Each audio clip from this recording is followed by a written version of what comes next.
Hello everyone.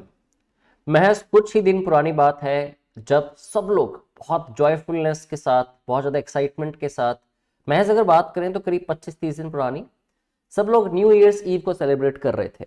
और new years ewe को celebrate करने के पीछे सबका एक पर्पस होता है। एक तो we will stop doing the evil things that we had been doing in the past, और दूसरा रेजोल्यूशंस भी लेते हैं काफ़ी लोग, चाहे वो एस्पिरेंट्स हों, चाहे कोई बिजनेसमैन है, चाहे वो कोई होम मेकर है। सबके अलग अलग रेजोल्यूशंस होते हैं कि मैं ये करना स्टार्ट करूंगा फ्रॉम द 1 जनवरी या नए साल के अंदर। ये रेजोल्यूशंस में भी आपने भी ली होंगी, मैंने भी ली होंगी, राइट। इनको हम एग्जीक्यूट करना स्टार्ट करते हैं, उसके बीच में कोई प्रॉब्लम आ जाती है और नेक्स्ट डे शायद हम कई बार न्यू ईयर्स ईव को इतना लेट तक सेलिब्रेट करने की वजह से 1 जन को तो हम इसको एग्जीक्यूट नहीं कर पाते। और फिर क्या होता है, दैट इविल रिटर्न्स, और उसके बाद वो प्लान्स हमारे फटाफट से साथ के साथ ही प्रोक्रेस्टिनेट होना स्टार्ट हो जाते हैं। परहैप्स आपके साथ भी हुआ हो, मेरे साथ भी हुआ। तो आपसे यही बात आज मेन एजेंडा था डिस्कस करने का, और साथ में हम लोग डिस्कस करने वाले हैं इंग्लिश के बारे में कुछ चीजें जो सीजीएल आ रहा है इस ईयर में अक्टूबर के अंदर।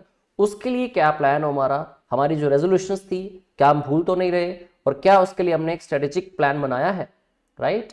तो with a lot of joyfulness, with a lot of excitement, the moment we were enjoying this moment of New Year's Eve, we also had some resolutions that we somehow have forgotten to follow, somehow forgotten to pursue, जिनको pursue करने का अगर आपका time लगता है आपको निकल रहा है तो वापस समय है अब भी उसको संभाल लें, क्योंकि ऑलमोस्ट जनवरी फिनिश हो चुका है। 365 डेज कब पास हो जाएंगे आपको आइडिया भी नहीं होगा। जरा अपनी लाइफ का 1 मिनट भी निकाल के अगर आप रियलाइज करें, इस चीज को सीरियसली बैठ के सोचें, तो क्या इन 25 से 30 दिनों में वो चीजें हो पाई जो आपने सोची थी। और ऐसे तो नहीं होगा कि फरवरी भी ऐसे ही चला जाएगा और मार्च भी, और इन दी एंड हम जाके अप्रैल मई या जून के अंदर जाके सोचेंगे कि सीजीएल इज नियर और मुझे ये टारगेट्स अचीव करने थे और वो हो नहीं पाए। इसी तरह से शायद ये साल भी हमारा वेस्ट हो जाएगा। तो प्लीज वक्त रहते इसको बचा लें, है ना। जितना लेट करेंगे उतनी प्रॉब्लम्स आएंगी। सो मैं आज आपके साथ डिस्कस करने वाला हूं इंग्लिश को। अगर आप इंग्लिश में अच्छे मार्क्स स्कोर करना चाहते हो एसएससी सीजीएल के 2024 के एग्जाम में, तो आपकी क्या स्ट्रेटेजी रहनी चाहिए, अकॉर्डिंगली अपने आप प्रिपरेशन आज से ही स्टार्ट कर सके। तो चलिए शुरू करते हैं। देखते हैं कौन सी ऐसी इंपॉर्टेंट फैक्ट्स हैं, कौन सी ऐसी इंपॉर्टेंट चीजें हैं जिन पे हमें मेजरली ध्यान देना है। सो फर्स्ट ऑफ ऑल अगर आप लोग देखें, जैसे इसमें मेंशन्ड है tips to score well in SSC CGL 2024 exam.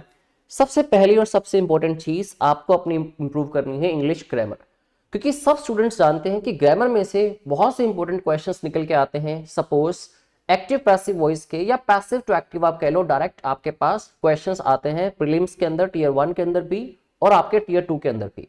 जो कम से कम 2 क्वेश्चंस होते हैं आपके टीयर 1 में, वो 3 से 4 हो जाते हैं बढ़ के टीयर 2 में। सेम चीज नरेशन की बात करें, अगर डायरेक्ट स्पीच को इनडायरेक्ट में कन्वर्ट करना है आपने, या इनडायरेक्ट को डायरेक्ट में, वाइस वर्सा के क्वेश्चंस अक्सर आपको देखने को मिलते हैं। इसके अलावा कॉमन एरर्स के क्वेश्चंस हो गए, करीब 4 से 5 क्वेश्चंस वो आपके पास आते हैं, या सेंटेंस इंप्रूवमेंट या करेक्शन के क्वेश्चंस। तो ग्रामर एक अच्छी वेटेज रखता है when specially it comes to SSC. तो अगर आप देखें तो ओवरऑल ग्रामर की जो वेटेज है 40 to 50% है सीजीएल के एग्जाम में। चाहे आप सीएचएसएल टारगेट कर रहे हैं उसके अंदर भी वेटेज सेम रहने वाली है इंग्लिश की ग्रामर की। The second most important thing is vocabulary. जैसा कि आप जानते हैं बाकी के एग्जाम्स में, स्पेशली हम बैंकिंग की बात करें तो उसके अंदर क्या होता है, आपको वोकैब के क्वेश्चंस लाइक सिमिलर या ऑपोजिट वर्ड्स, जिनको हम सिनोनिम या एंटोनिम भी कहते हैं, वो क्वेश्चंस मेजरली आपके पास आते हैं रीडिंग कॉम्प्रिहेंशन के एंड में, जहां से एग्जामिनर आपसे पूछता है find out the most similar word या most opposite word to the given word according to the passage, right.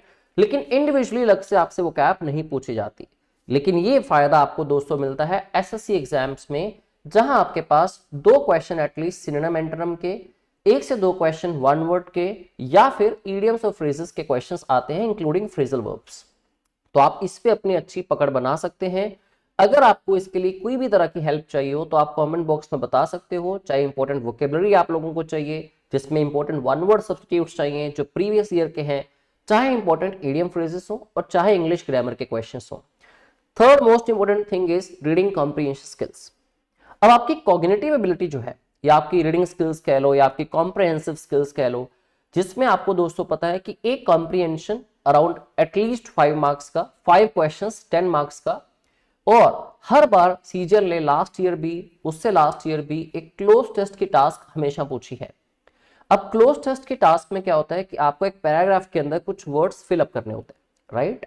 अब उसके लिए आपकी वोकैब इंप्रूव्ड होने के साथ साथ ग्रामर भी आपको वहां हेल्प करती है कुछ वर्ड्स को एलिमिनेट करने में, क्योंकि ग्रामर के थ्रू आप ये सीख पाते हैं किसी भी जगह पे प्लेसमेंट जो वर्ड की है वो क्या रहेगी, राइट। कि इस ब्लैंक स्पेस के अंदर आइदर नाउन चाहिए मुझे, एडजेक्टिव चाहिए, वर्ब चाहिए या एडवर्ब चाहिए। दूसरा, अगर आपकी कॉम्प्रिहेंसिव स्किल्स अच्छी हैं तो you will come to know that कि मुझे इसमें किस सेंस का वर्ड फिल करना है। सबसे पहली बात तो पॉजिटिव वर्ड फिल करना है या नेगेटिव वर्ड फिल करना है। सेंटेंसेस के अकॉर्डिंगली आप इसको कनेक्ट करके बढ़िया से सॉल्व कर सकते हो। आपके इसमें grammar plus vocabulary plus comprehensive skills तीनों इंप्रूव्ड होनी चाहिए। लेकिन बहुत आसान टास्क हैं। पिछले साल 2023 के अंदर अक्सर हर शिफ्ट के अंदर 4 क्वेश्चंस मींस 8 नंबर की ये टास्क आई। 2022 के अंदर देखें तो 5 क्वेश्चन 10 नंबर की ये टास्क आई, नेम्ड क्लोज टेस्ट, राइट। तो आपको इन तीनों चीजों पे अपनी पकड़ अच्छी बनानी है, आइदर वोकेबलरी और इंग्लिश ग्रामर और योर कॉम्प्रिहेंसिव स्किल्स, कि आप रीडिंग कॉम्प्रिहेंशन या क्लोज टेस्ट या रीअरेंजमेंट ऑफ सेंटेंसेस को अच्छे से सॉल्व कर पाए। अब दोस्तों, अगर आपको लगता है कि आप प्रिपेयर्ड हैं, आपका सारा सिलेबस हो चुका है एक दफा और आप उसकी प्रैक्टिस करना चाहते हो, तो एसएससी की प्रैक्टिस के लिए प्रीवियस ईयर क्वेश्चंस से ज्यादा बढ़िया कोई चीज मुझे लगता नहीं कि होगी, क्योंकि SSC tends to repeat its questions every year sometimes. तो अगर आप 5 से 7 साल के प्रीवियस ईयर क्वेश्चंस पे ज्यादा ध्यान दें, एक तो आपको एग्जामिनर का पॉइंट ऑफ व्यू क्लियर होता है कि किस टाइप के क्वेश्चंस ज्यादातर अभी प्रेवलेंट हैं। दूसरा, आपकी सारे के सारे सिलेबस की प्रैक्टिस ऑटोमेटिकली हो जाती है, राइट। डिफरेंट वर्ड्स आपने सीख लिए, डिफरेंट काइंड ऑफ कॉम्प्रिहेंशन के टॉपिक्स आपको मिले, एक्टिव पैसिव नरेशन के हर टाइप के क्वेश्चंस आपको देखने को मिले। और किसी भी तरह की और हेल्प चाहिए हो तो definitely Chanakya is always with you. आपको किसी भी तरह की जरूरत है आप कमेंट कर सकते हो, मुझसे कांटेक्ट कर सकते हो। और इसी के साथ मैं आपको पीडीएफ फाइल्स जो इंपॉर्टेंट है आल्सो की चाहिए तो अगर आपके डाउट्स हो तो मैं आपको प्रोवाइड करवा सकता हूं, राइट। तो अपने इस साल की जर्नी को बहुत अच्छा बनाइए, ठीक है, सो दैट जब नेक्स्ट ईयर की न्यू ईयर्स ईव हम सेलिब्रेट करें तो और ज्यादा एक्साइटमेंट और जॉयफुलनेस के साथ कर सके। एक्सटेसी होनी चाहिए, सेटिस्फेक्शन होनी चाहिए कि हाँ I have achieved what I wanted, और वो शाम आपके लिए और खुशनुमा बन जाए। बस इतना ही आपसे आज डिस्कस करना था।